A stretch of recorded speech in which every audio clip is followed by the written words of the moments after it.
Hello there and welcome back to the channel. If you're new here, hit that subscribe button and ring the notification bell because today we're diving into pure pain.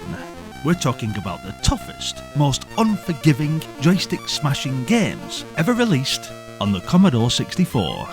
Back in the 8-bit era, developers didn't believe in hand-holding. There were no checkpoints. Hardly any games gave continues. There was simply no mercy. Just you, a single joystick, and a screen full of instant death traps designed to make us grown adults rage quit in seconds. But back in the 80s, we could somehow cope.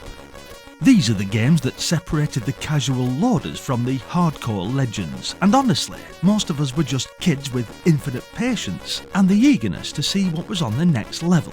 Some of us never got there. These titles are some of the absolute nastiest the C64 ever threw at us.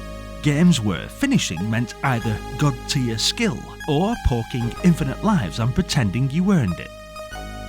Today we're counting down some of the most notoriously difficult Commodore 64 games, the ones that broke joysticks, friendships and spirits. We're talking pixel-perfect platforming nightmares, shooters that felt rigged against you, and levels so unfair they should come with a health warning. In no particular order, because ranking pure suffering is subjective. Let's begin. If you've ever rage quit one of these, drop it in the comments below. Which C64 game destroyed you the most? Let's commiserate together. V8 returns to base immediately. Alright, let's start with the last V8, and this one isn't just difficult, it's borderline hostile. So the idea sounds great. Post-apocalyptic world, nuclear fallout. You've got this futuristic V8 supercar, and you need to get back to base before your radiation shield runs out. Simple enough, right? No. Because the moment you start driving, you realise something is very wrong. The controls are absolutely bizarre. Instead of steering like a normal racing game, the car moves depending on the direction you push. And if you're not perfectly aligned, it starts turning in ways that just feel completely unnatural. So you're not just trying to drive, you're actively trying to understand what the car thinks you're asking it to do. And while you're figuring that out, you've got a constantly draining timer, fuel ticking down, radiation closing in, and roads that twist like they were designed by someone who hates corners. And here's the real shitter. You've got one life. That's it. You clip a tree, you touch the edge of the road, even slightly. Game over. Start again. No retries, no continues, no unlucky mate, have another go. Just instant failure. And to make things even worse, the actual playable area is quite small because half the screen is taken up by your dashboard. So you've got less time to react to corners coming at you. So what you end up with is this perfect storm of difficulty. Confusing control system? Check. Zero margin for error? Check. Tight, winding roads? Check. And absolute punishment for even the smallest mistake? Check. V8 returns to base immediately. It's less a racing game and more a precision driving exam during a nuclear apocalypse. And the maddest part, the whole game only lasts a few minutes if you actually manage to survive it. Which means most players spent hours just trying to get past the first few corners. Honestly, the last V8 doesn't ease you in, it just throws you straight into the deep end, then removes the water.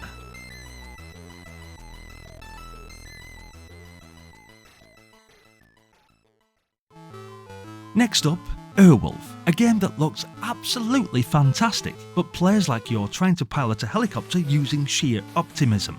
Now this is based on the TV series, so expectations were high. You've got a high-tech military helicopter, missions to complete, hazards to avoid. It should feel powerful.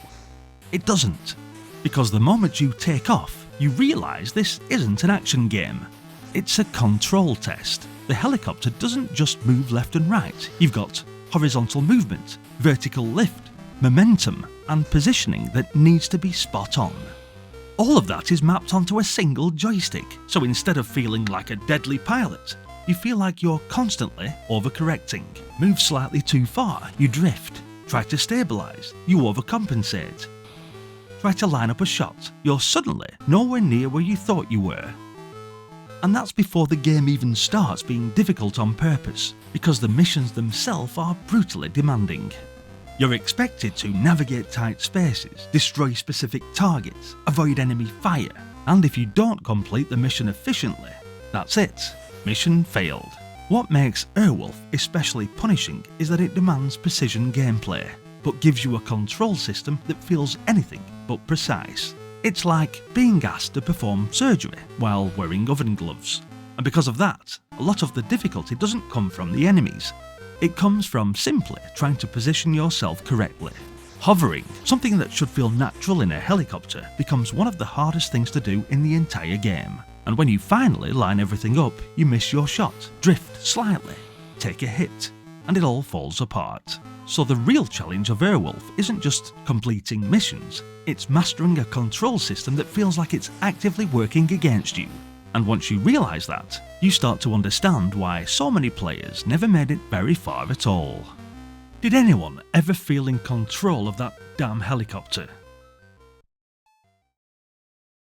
Now, the human race, and this one is difficult for a very unusual reason, because it's not just one game, it's several different games all stitched together. Each level represents a stage in human evolution, starting as an ape, then moving through cavemen, and eventually into later stages of mankind. And every single level plays differently, so just as you start getting used to how one stage works, the game completely changes on you. The first level is a platform-style screen set in a jungle. You're jumping through branches, collecting bananas while avoiding things like prehistoric creatures overhead. Sounds manageable, but the timing is tight. The movement feels slightly off, and one mistake usually sends you straight back. And here's the key problem. Most players never even got past this first screen, because once you do, the game shifts again. You're suddenly dealing with completely different mechanics. One stage might have you navigating hazards like lava and falling fireballs. Another uses a more isometric view with entirely different movement rules. So now you're not just learning a difficult game, you're relearning a new one every time you progress. And that's where the real difficulty comes from. Constantly changing gameplay styles, no time to properly master any one mechanic, tight timing and awkward movement, and very little forgiveness. What makes the human race frustrating isn't speed, and it isn't overwhelming enemies, it's inconsistency.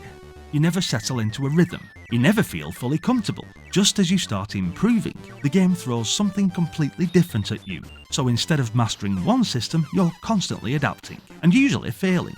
It's less about skill in one area, and more about surviving a series of completely different challenges, which sounds great in theory, but in practice, it makes the human race feel brutally unforgiving. Did you even get past the first stage? Now we move on to China Minor, and this is where the difficulty stops being subtle and just becomes outright aggressive. At first glance it looks fairly straightforward. You're a miner, collecting treasures, avoiding enemies, climbing ladders, classic stuff. Very Manic Miner inspired, and that's your first warning sign. Because what China Minor does is take that formula and turn the precision requirements up to an uncomfortable level. The biggest issue here is jumping. Now on most platformers, jumping feels at least somewhat forgiving. Not here. In China Minor, your jump arc is incredibly rigid, which means you have to commit fully the moment you press the button.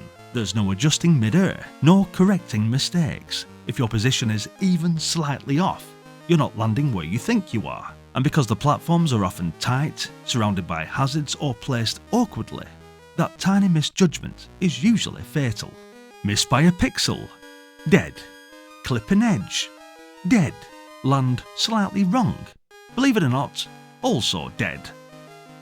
And then you've got the enemies. They're constantly moving, often in patterns that feel just unpredictable enough to catch you out. So now you're not just lining up precise jumps, you're timing them perfectly between moving threats, which means hesitation kills you, but rushing also kills you. And of course, like many games of this era, you've got limited lives and no real forgiveness, so every mistake sends you back, forcing you to replay sections you almost mastered. And that's where the real difficulty comes in. Rigid movement, tight level design, constant enemy pressure, and absolutely no room for error. It's one of those games where you start thinking, okay, I've got this, and 5 minutes later you're questioning every life decision that brought you here. Because China Miner doesn't gradually teach you, it expects you to already be good. And if you're not, you will be. Eventually. Through sheer repetition, frustration, and stubborn refusal to give up.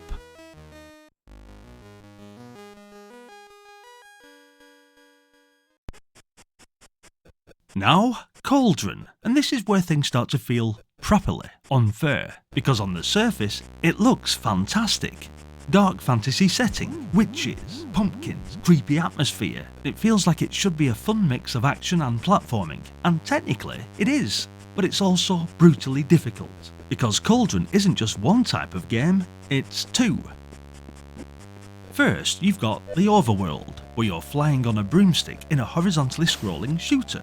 You're dodging enemies, firing magic, and trying to line yourself up with tiny clearings so you can land safely. And that's the problem. Landing is awkward, positioning is fiddly, and if you get it wrong, you lose a life. Even getting into the next section can feel like a challenge on its own. Then, you enter the caves.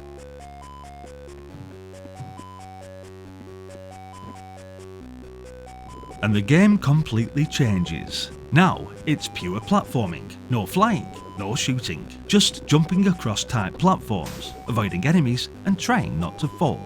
And this is where things get really punishing.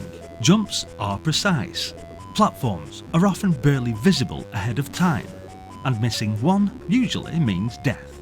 Sometimes you're expected to land on platforms you can't even see. And the real difficulty, you're constantly switching between these two completely different playstyles. One moment you're flying and shooting, the next you're dealing with brutal platforming. There's no time to properly set into either. And on top of that, you're managing energy, enemies that constantly respawn, and a structure that forces you to keep travelling back and forth across the map. So Cauldron ends up being difficult in a very specific way. Awkward landing mechanics, harsh platforming sections, constant enemy pressure, and two gameplay styles that never quite let you relax. It's not just hard, it's exhausting, because the game doesn't let you get comfortable. Which part was worse, the flying or the caves? Now this one, Monty on the Run. Absolute classic, legendary music, iconic status on the C64. Also, quietly, one of the most stressful games you'll ever play. Because Monty on the Run doesn't overwhelm you with chaos, it suffocates you with constant pressure. From the second you start, there is always something moving. Enemies patrol back and forth, platforms require tight timing, ladders need precise alignment, and there is almost no safe space. You're never really given a moment to stop and think. And that's where the difficulty starts to build. Because the game isn't just testing your reactions, it's testing your ability to read patterns quickly and commit. Every screen is basically a small puzzle. Where are the enemies moving? When is the safe moment to go? Can you make that jump without hesitation? And hesitation is the key word here, because if you pause for a second too long, the timing is gone. Now you're out of sync with everything on screen, and it all starts falling apart. And then there's the level design. Monty on the Run is full of interconnected rooms and routes, which is great in theory. But in practice, it means you're constantly entering new screens without fully knowing what's waiting for you. So you're reacting on the fly, often with very little margin for error. And of course, like many games of the time, you don't get much forgiveness. Mistime a jump, dead. Touch an enemy, dead. Get caught between movements, also dead. And what makes it even more surreal is that while all this is happening, that absolutely incredible Rob Hubbard soundtrack is playing in the background.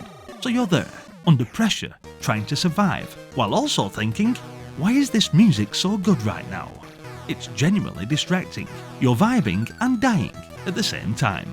But that's what makes Monty on the Run so memorable. It's not just unfair in the same way as some of the others, it's just relentlessly demanding. Constant movement, tight timing, no breathing room, and zero tolerance for hesitation. It doesn't crush you instantly, it slowly wears you down.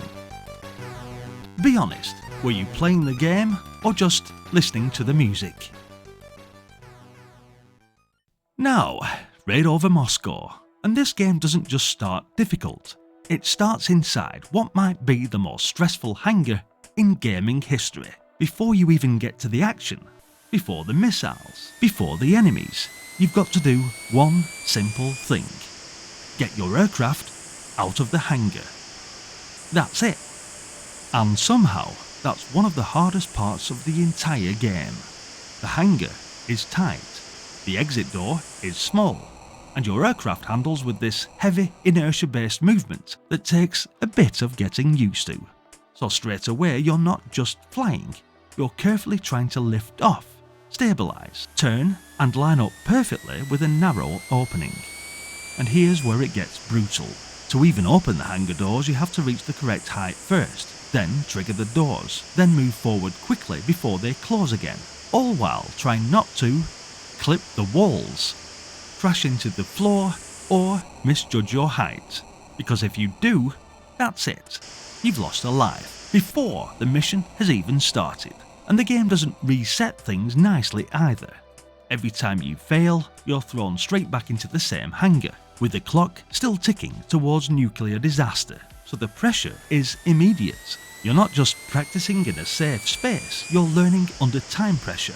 And what makes it worse is that the controls rely on thrust and momentum, not instant response. So if you overcorrect, which you will, you start drifting, and suddenly you're scraping along a wall wondering how it all went wrong so quickly. It's genuinely one of those moments where you think, how is getting out of the garage harder than stopping nuclear war? And that's the key thing with Raid over Moscow. The hangar isn't just an intro, it's a skill check. Can you control your craft precisely? Can you manage height and momentum? Can you stay calm under pressure immediately? Because if you can't, you're not even leaving the building. And that's why so many players remember this game as brutally difficult, not because of what comes later, but because they never got past the hangar in the first place. Now, Booty. And this is one of those games that looks simple until you realise what it doesn't let you do. Because in most platform games you can jump. In Booty, you can't. At all. You play as Jim the cabin boy, exploring a pirate ship, collecting treasure, avoiding guards, rats, parrots. Standard setup. But the moment you start moving around you realise something feels off, because your movement is incredibly limited. You can walk, you can climb ladders, and that's it. No jumping, no dodging, no real way to escape danger once you're committed. And that completely changes how the game plays. Because now every situation becomes a positioning problem. Enemy coming towards you, you can't jump over them. Trap ahead of you, you can't react quickly. Miss your timing, there's often no recovery. So instead of reacting, you have to anticipate everything. And the game leans heavily into that. Enemies patrol in patterns, but not always in a way that helps you. Sometimes they appear at screen edges, sometimes they trap you near ladders, and sometimes you're just in the wrong place at the wrong time. And then there's the real killer. Instant death from tiny mistakes. Fall even slightly wrong, dead. Get caught between enemies, no way out. Dead. Even using moving platforms or lifts is awkward. You have to be in exactly the right position to use them properly, and being even slightly off can mean instant failure. So Booty becomes less of a platformer and more of a methodical maze of timing and positioning. No jump, limited movement, strict positioning, and constant trial and error. It doesn't overwhelm you with speed, it traps you with limitations. And that's what makes it so frustrating. Because most of the time, you don't feel outplayed, you feel stuck. Now, Uridium, and this is a completely different kind of difficulty, because this one isn't slow, methodical punishment. This is speed. Relentless, blink and you're dead speed. Uridium, designed by Andrew Braybrook, is one of the most technically impressive shooters on the Commodore 64. Fast scrolling, smooth gameplay, incredible feel. But that speed, That's exactly what makes it so brutal. From the moment you start, your ship is absolutely flying across the screen, and not just horizontally. You're constantly adjusting position, dodging obstacles, lining up enemies, and trying to stay in control all at once. Move too early? You crash. Move too late? You crash. Overcorrect slightly? You guessed it, crash. Because the biggest threat in Uridium isn't always the enemies, it's the environment. You're flying along the surface of a massive enemy dreadnought, and they're packed with structures, obstacles, tight gaps, and surfaces that will instantly destroy you if you clip them. So now you're dealing with high-speed navigation in extremely confined spaces. And then there's the enemy fire. Turrets, ships and defences constantly firing at you, forcing you to make split-second decisions while already moving at full speed. And the key word here is commitment, because at that speed you don't really have time to think. You react, and if your reaction is slightly off, you're gone. What makes Uridium especially challenging is that it feels responsive. Your controls are actually very good. So when you crash, you know it was your fault. And that's somehow worse, because you can't blame the game. You just sit there thinking, I should have moved earlier. I should have stayed lower. I absolutely saw that coming. And yet, you still hit it. And then, just to add another layer, you're expected to land on the dreadnought after clearing it. Which means slowing down, aligning perfectly, and touching down cleanly. After surviving everything else, it's like the game saying, well done, now don't mess this up at the very end. And of course, a lot of us did. So Uridium isn't unfair, it's just incredibly demanding. High speed, tight spaces, constant pressure, and zero room for hesitation. It's one of the most impressive games on the C64, and one of the easiest to lose control of in seconds.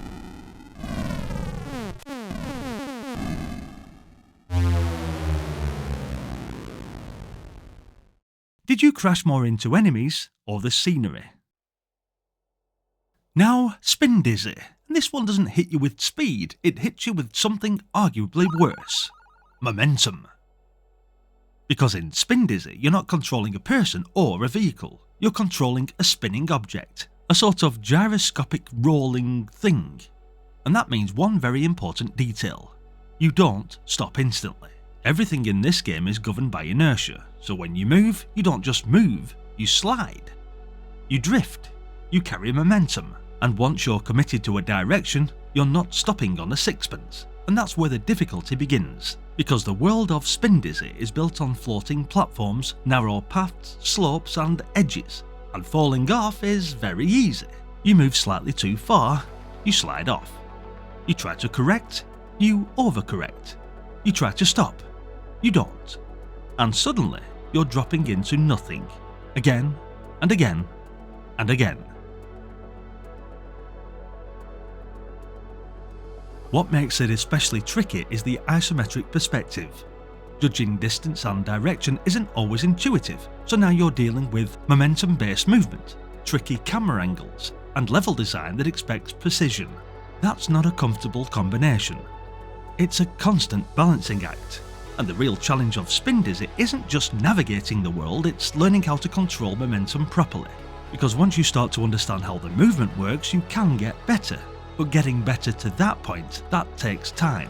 And patience, a lot of patience. Because early on, it feels less like you're exploring a world, and more like you're trying to control something that doesn't want to be controlled. So Spindizzy ends up being difficult in a very specific way.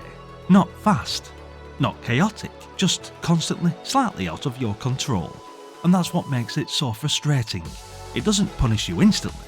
It lets you make a mistake, then slowly slide into it. How long did it take before the movement finally clicked? Now, Spelunker, and this one has a reputation for a very specific reason. Not because of enemies, not because of speed, but because your character is unbelievably fragile. I mean, ridiculously fragile. In most platformers, you can take a small fall and walk it off. In Spelunker, drop from even a modest height, and you're dead. And I'm not talking huge drops, we're talking tiny ledges. The kind of fall where in any other game you'd barely notice it. Here, that's the end of your run. So immediately the game forces you to completely rethink how you move. You can't rush, you can't just jump and hope, you have to be deliberate, careful, measured, because every movement has consequences. And it's not just the fall damage, you've also got bats that seem to appear at the worst possible time, ghosts that chase you if you linger too long, narrow platforms that require precise positioning, and ladders that you need to align with perfectly. So now you're navigating tight spaces with a character who feels like he's made of glass. And what makes it even more difficult is the control sensitivity. It's not terrible, but it's just awkward enough that lining up jumps and drops takes practice. Which is a problem, because the game doesn't give you much room to practice. Every mistake is punished instantly, and because of that, progress feels slow. You're constantly stopping, lining things up, double checking your positioning, and still, sometimes failing anyway. And that's where the frustration builds, because Spelunker isn't chaotic. It's not throwing loads of enemies at you, it's asking for precision and restraint, while punishing even the smallest misjudgment. So instead of feeling like an adventurous cave explorer, you feel like someone carefully stepping down a staircase, terrified of missing a step. And honestly, that's exactly what this game is. One wrong step, and you're done.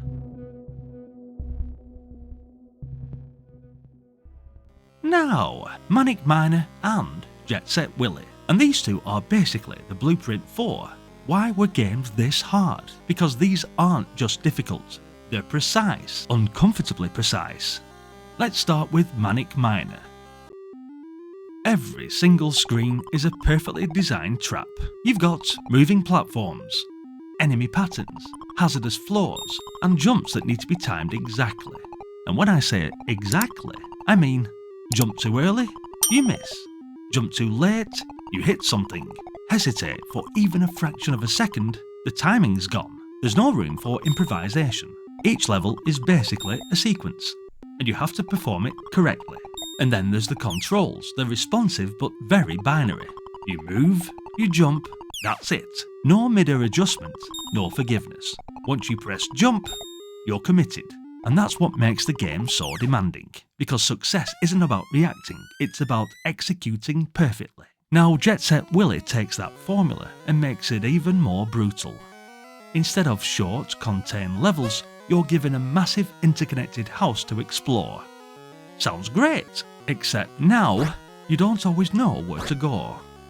Rooms can feel unfairly designed, and one mistake can send you a long way back. And here's where it gets really punishing. There are bugs and quirks in the game that can actually make things harder than intended. So not only are you dealing with tight platforming, you're sometimes dealing with behaviour that feels slightly off. And because of the scale of the game, progress can feel slow. You might spend ages trying to clear one room, finally getting through it, and then immediately losing a life in the next one, and have to do it all again. What makes these games so iconic and so difficult is that they demand pattern memorization, perfect timing, absolute consistency. You don't get lucky in Manic Miner or Jet Set Willy, you earn it. And that's why so many people remember them so vividly. Because when you finally clear a screen, it doesn't feel like relief.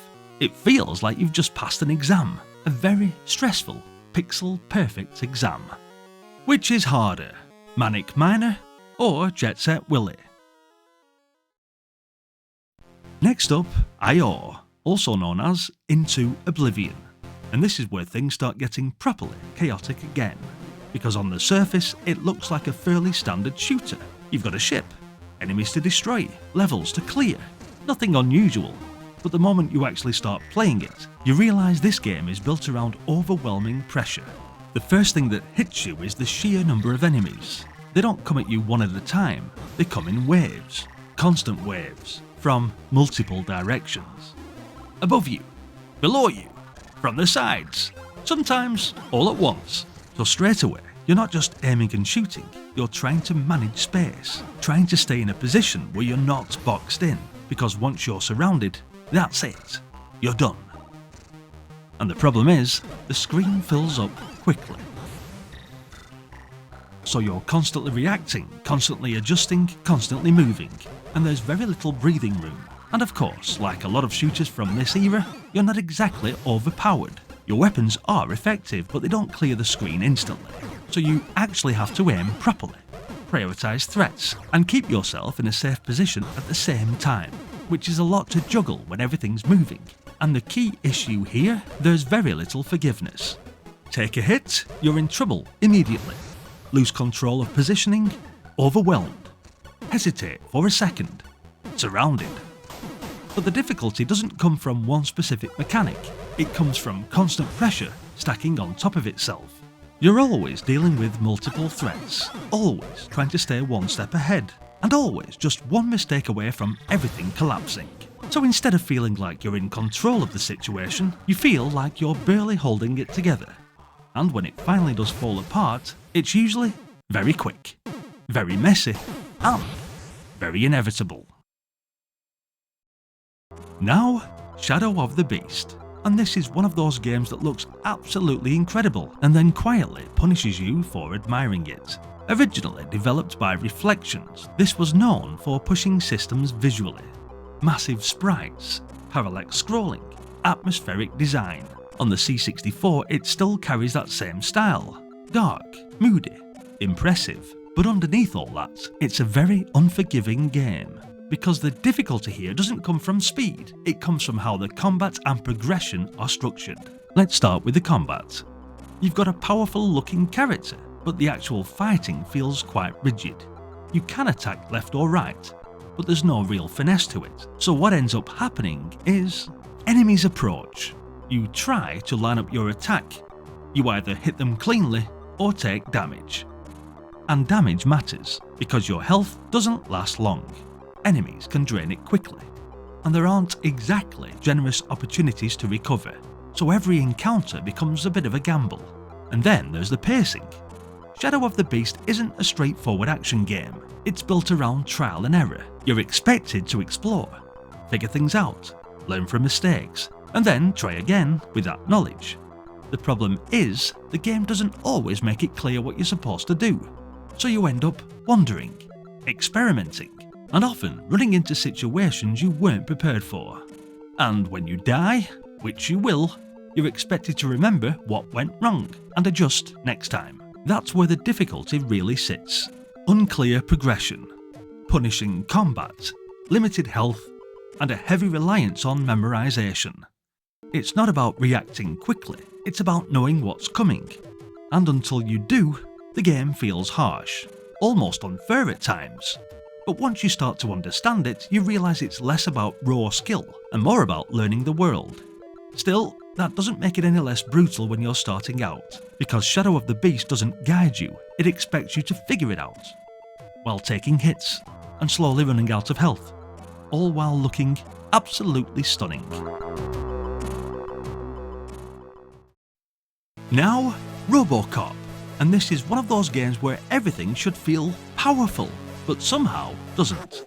Because yes, you are RoboCop, walking tank, bulletproof, absolute machine. But in this game, you feel weirdly vulnerable. The biggest issue is how RoboCop moves. He's slow, not just a bit heavy, properly slow. Every step feels stiff, deliberate, almost delayed, which might be accurate to the film, but it doesn't help when everything around you is chaos. Because the enemies, they are fast. They rush you, they attack from both sides, and they don't give you space to react. You get surrounded, you get pinned, and suddenly you're taking damage from everywhere, and often coming at you from both directions. So now you're dealing with slow turning, limited reach, and enemies that don't wait their turn, and even basic movement can trip you up.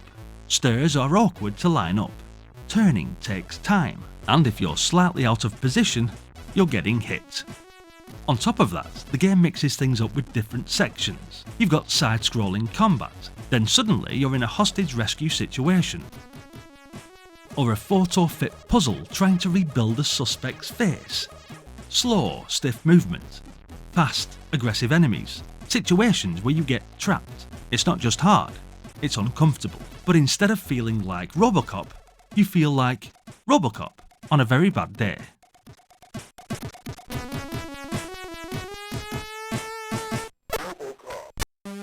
Now, Cybernoid, the fighting machine.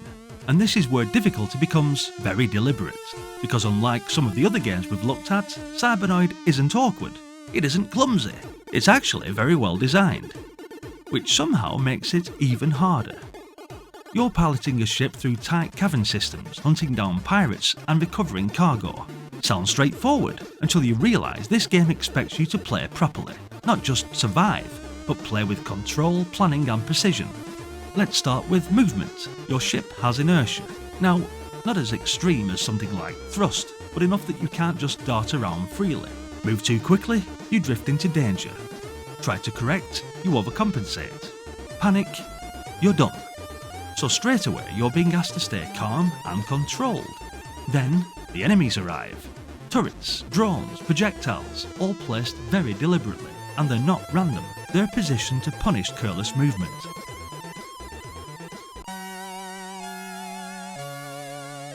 You have to think, where is the threat coming from? What do I take out first? Where is it safe to move next? And then the game adds another layer, weapons and resources. You've got access to different weapons, bombs, mines, smart bombs, but they're limited, so now you're making decisions. Do I use a bomb here or save it? Do I clear this section safely or risk going through it? And if you waste your resources early, the later sections become significantly harder. So the game is constantly asking you to balance movement, positioning, threat prioritization, resource management, all at the same time. And of course, like everything else on this list, there's not much forgiveness. Take too many hits, you're gone. Lose control of your position, you're surrounded. Misjudge a situation, it snowballs quickly. What makes Cybernoid stand out is that it doesn't feel unfair. Every death feels justified. And that's the frustrating part, because you know you could have done it better. You should have done it better. And the game makes that very clear. So instead of chaos, you've got this very focused, very demanding experience. Tight environments, smart enemy placement, limited resources, and constant decision making. It's a game that rewards skill, but only if you stay disciplined. And the moment you lose that discipline, it punishes you immediately.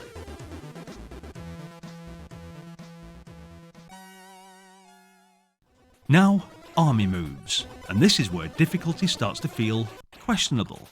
Because army moves isn't just hard, it's trial and error hard. The kind of hard where you don't fail because of skill. You fail because you didn't already know what was coming. The game is split into two main sections, and both of them have their own very specific brand of frustration. Let's start with the first part. You're driving a jeep across a long, broken bridge, and straight away the game makes its point. There are gaps in the bridge you have to jump. Enemy jeeps and helicopters constantly attack you. And make one mistake, instant death. Miss a jump, dead. Land badly, dead. Get clipped mid-air, dead. So what are you actually doing here? Yes, there is memorization, but it's not about finding an invisible path. It's about learning when enemies appear, when gaps are placed, and how to time everything perfectly. Because the game gives you very little room to recover. And once you finally get through that section, the game changes completely. Now you're dealing with different gameplay, including later on-foot sections where you're navigating environments and shooting enemies. And again, the difficulty doesn't let up. But here it's less about blind trial and error and more about execution under pressure. You can react, but only if you already understand how the game behaves. And that's where Army Moves gets its reputation, because it is brutally difficult, but not purely unfair. It's a mix of harsh timing, constant pressure, and learning through repetition. You don't just improve by reacting better, you improve by understanding the game's patterns. And until you do, it feels relentless, unforgiving, and just on the edge of being too much. Was this skill, or just pure memorization? Now, Ghosts and Goblins, and this one has a reputation, not just on the Commodore 64, but across gaming in general. Because this isn't just difficult, it's brutally demanding. You play as Arthur, the heroic knight, charging through graveyards, castles, and absolute chaos to rescue the princess. Classic setup, but from the moment you start, the game makes one thing very clear. You have almost no room for error. Arthur can take 2 hits. First hit, your armor gets blasted off, you're running around in your underwear. Second hit, you're dead. And the enemies, they don't wait politely. Zombies rise from the ground, flying enemies dive at you, projectiles come in from awkward angles, often exactly where you don't want them. And then there's the jumping. This is the real killer. Once you jump, you are committed. No mid-air adjustments, no correcting mistakes. You jump and you deal with it, which means every movement has to be planned in advance, while everything else is trying to kill you. Platforms are tight, timing is exact, and hazards punish even the smallest mistake. Fall once, that's it, and then the game adds even more pressure. Enemy patterns, committed movement, weapon choice, and constant time pressure. And that's what makes Ghosts and Goblins so difficult. Not randomness, not unfairness, but the fact that everything has to be spot on. It's a game that demands precision and punishes hesitation. And if you've ever made it far in this game, you've absolutely earned it. Did you ever make it past the first few levels? Now, Green Beret, and this is where the difficulty comes from something very simple: constant pressure. Because the moment you start, the game is throwing enemies at you, and it never really lets up. You're a lone soldier, moving from left to right, rescuing prisoners. But here's the key difference: you cannot take a hit. Touch an enemy once, that's a life gone. And that changes everything, because now every encounter is all or nothing. Enemies don't queue up nicely, they rush you. Soldiers charging in, projectiles flying across the screen, attacks coming from both directions, and your main weapon? A knife, which means to survive, you have to get close, dangerously close. So every fight becomes a risk. Too early? You walk into them. Too late? They hit you. Slightly off? You're dead. And while you're dealing with one enemy, another one is already on the way. And another. And another. So the difficulty doesn't come from one big challenge, it comes from accumulation. Small threats stacking on top of each other until eventually something slips. And because one mistake means death, there's no recovery. No second chance. You either get it right or you start again. So Green Beret becomes a game about precision timing, pattern recognition, short-range combat, and constant pressure with zero margin for error. It doesn't overwhelm you instantly, it wears you down, until eventually you make one tiny mistake. And that's all it takes. Now Cauldron II, the pumpkin strikes back, and this is where things get properly awkward, because unlike the first game, you're not controlling a witch anymore, you are the pumpkin. And that means this: you don't walk, you don't run, you bounce. And everything in this game is built around that one idea. At first it feels manageable. You bounce around the castle, exploring rooms, collecting items, standard platforming stuff. But then you realise how the movement actually works. You can only properly change direction when you hit the ground. Once you're in the air, you're committed. So every bounce becomes a decision, and if that decision is wrong, you're already in trouble, because the castle is full of tight spaces, narrow landings, enemies placed in awkward positions, and hazards that punish small mistakes. So now you're trying to land precisely, with a movement system that doesn't let you correct yourself mid-air, and that's where the frustration kicks in, because it's not random. You can see exactly what you need to do, but executing it, that's the problem. And while you can attack, that's not really the focus. The real challenge is movement, judging bounce height, controlling direction on impact, and planning your route before you even move. And if you get it wrong, you're either falling into danger, landing in an enemy, or bouncing somewhere you didn't want to be. So Cauldron II ends up being difficult in a very specific way. Movements you can't fully control, precision without correction, tight level design, and constant punishment for small errors. It's not fast, it's not chaotic, it's just relentlessly unforgiving. And the more you play, the more you realise you're not reacting to the game, you're trying to predict it. Did you master the movement and actually make good progress. Now, Chiller. And this is one of those games that looks like a simple spooky platformer until you actually play it and realise it's quietly trying to ruin your evening. You've got 5 horror-themed screens to get through, collecting magic crosses while making your way towards the haunted house to rescue your girlfriend. The levels take you through places like a forest, a cinema, a ghetto, a graveyard, and finally the house itself. So far, so manageable. But Chiller becomes difficult because it keeps draining you in little, nasty ways. First, you've only got 1 life and an energy bar. Enemies drain it. Hazardous objects drain it. Some mushrooms hurt you. And although pink mushrooms can restore energy, your energy does not reset between screens. Whatever state you finish one level in, that's the state you take into the next one. So every small mistake matters. You can't just scrape through a level and think, fine, I'll recover on the next one. No, the game remembers. The game holds a grudge. And then there's the platforming itself. A big part of the problem with Chiller is that some of the scenery can be hard to read. Reviews note that it's sometimes unclear which parts of the screen are genuine platforms and which are just background detail, especially in stages like the graveyard. That means a lot of the difficulty comes from trial and error, working out what you can safely stand on before something drains the last of your energy. So you're not only dodging enemies, you're also trying to decode the scenery.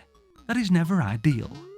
The first 5 screens are already tough enough, but then the game pulls a lovely little trick on you. Once you rescue your girlfriend, you have to go back through the stages in reverse. And now, both characters have to collect their own crosses. The boy collects blue ones, the girl collects red ones, and you switch between them with the fire button, which sounds clever, and it is, but it also means wherever you leave the other character had better be safe, because their energy can still be at risk while you're controlling the other one. So now the game is not just asking, can you survive this screen? It's asking, can you survive this screen twice, with 2 characters, while thinking ahead? That is a very different level of cruelty, and that's why Chiller is hard. Not because it's lightning fast, not because it's packed with impossible combat, because it slowly wears you down with awkward trial and error platforming, persistent energy loss, cluttered screen readability, and a second mission that makes the whole thing even more demanding. It's a horror game alright, mostly because of what it does to your patience. Did the game feel fair, or just confusing? Now, Imhotep. And this is one of the strangest and most frustrating games of the Commodore 64, because it doesn't just throw one challenge at you, it throws several completely different ones. The game starts as a scrolling shooter. You're flying across ancient Egypt, riding on the back of a giant bird, shooting enemies as the screen constantly moves forward. And straight away, the difficulty is obvious. The screen never stops. Enemies come at you quickly, and some of them actively track your movement. So you're not just dodging, you're being chased. Projectiles are flying towards you, and enemies appear in positions that are very difficult to avoid. And because the game keeps scrolling, you don't get time to react properly. Move too early, you fly into something. Move too late, you get hit anyway. Try to adjust, there's always something else on screen. And here's the real problem. It's extremely difficult right from the start.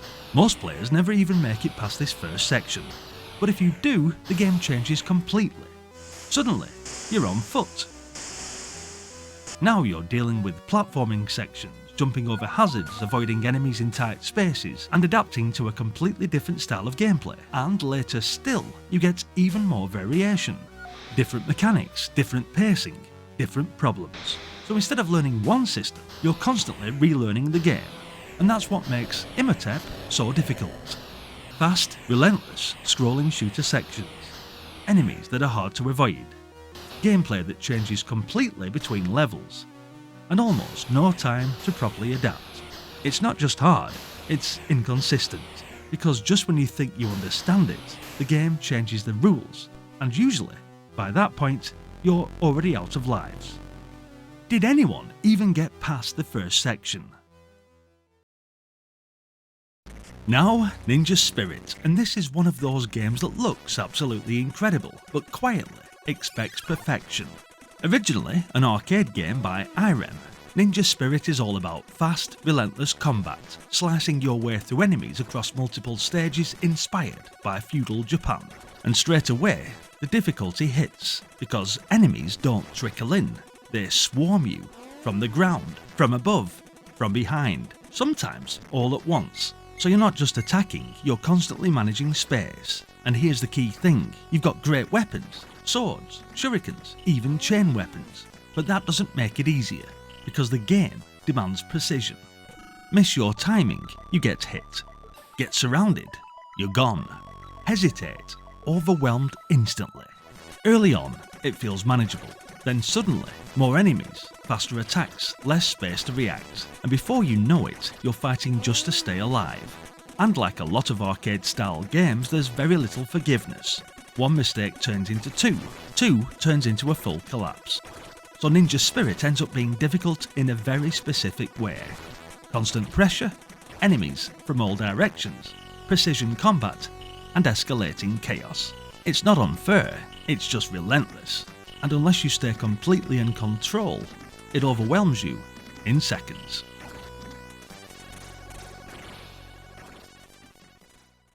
Finally, Cobra. And this one feels different for all the wrong reasons. Based on the 1986 film, Cobra is a side-scrolling action game where you fight your way through enemies to rescue a hostage. Sounds simple, feels simple. It isn't, because the moment you start playing, you realise something is off. Movement feels awkward, positioning feels clumsy, and everything around you is trying to kill you immediately. You start off unarmed, which means your first instinct, get close, try to fight.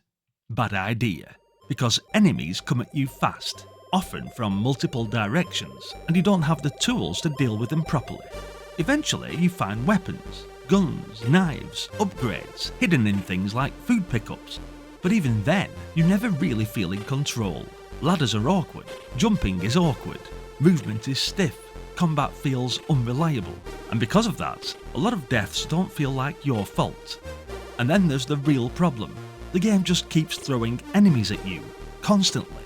No breathing room, no pacing, just pressure all the time. So what you end up with is this strange kind of difficulty. Not precise, not skill-based, just overwhelming and awkward. And that's why Cobra is remembered the way it is. Not because it's a great challenge, but because surviving it feels like a battle against the game itself. So, looking back at all these, it's clear the Commodore 64 didn't just have hard games, it had different types of hard. Some punish your reactions, some punished your patience, and some just punish you for existing. You had games like Uridium and Cybernoid that demanded absolute control. Ghost and Goblins and Green Beret throwing constant pressure at you. Spindizzy and Chiller testing your patience and precision. And then things like army moves, which just expected you to already know everything. But somehow, we kept playing them. No saves, no checkpoints, no YouTube walkthroughs. Just trial, error, and a stubborn refusal to give up. And maybe that's why these games still stick with us. Because when you did make progress, it actually meant something. Now, I want to hear from you. What's the hardest Commodore 64 game you ever played? Which one completely broke you, but you kept going back anyway? Drop it in the comments. And if you've enjoyed this trip back into 8-bit suffering, hit like, subscribe, and hopefully, I'll see you all in the next one. Until then, bye for now.